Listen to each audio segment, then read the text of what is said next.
guys! Welcome back again to my YouTube channel, and for today's video, ayan, gagawa tayo ng tutorial kung paano mawawala yung watermark na KINEMASTER sa app na KINEMASTER. So, let's start! Guys, so ang first step is pumunta kay Google and type AC Market.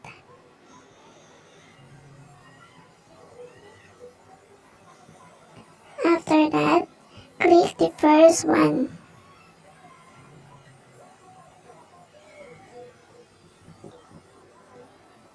Then after clicking that, ayan, ito yung mga lalabas.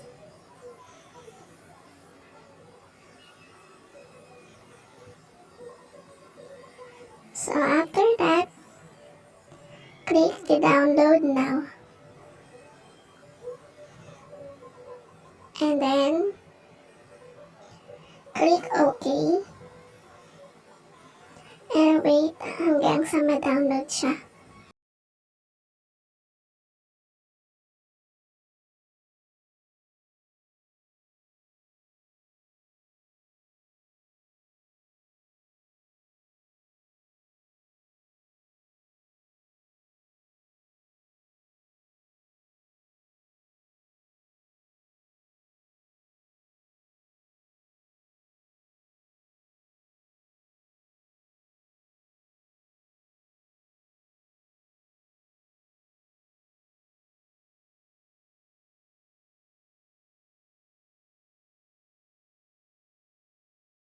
Okay, so once na okay na siya at na-download na, of course, second step is i-install siya sa ating phone.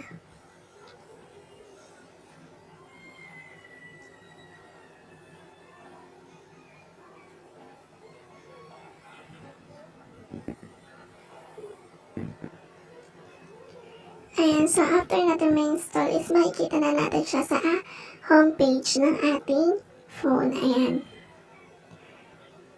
And then click the app. Okay, and then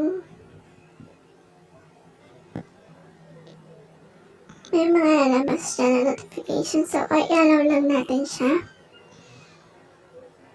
And after that, ayan na.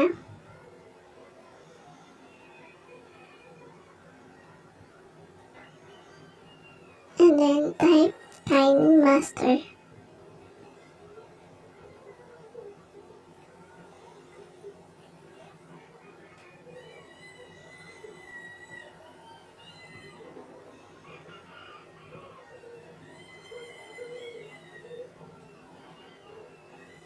Ayan, so yan na, lumabas na yung KINEMASTER. Then click. Ayan, so may mga version dyan.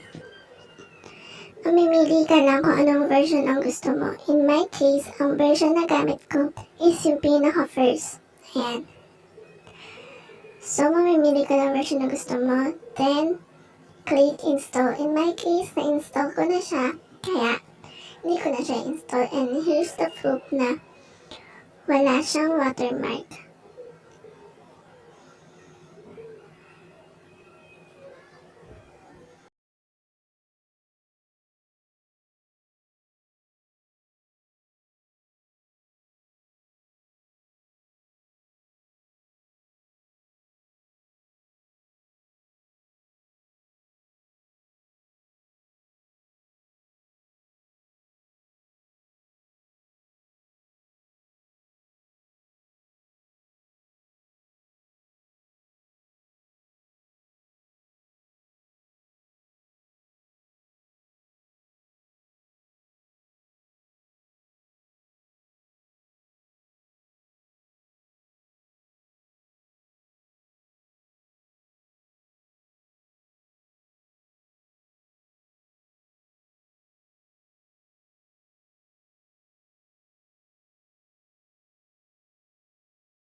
So that's it guys, hope you like this video. If you like this video, please give it a thumbs up, hit like and subscribe. Love, love and God bless you on my next vlog.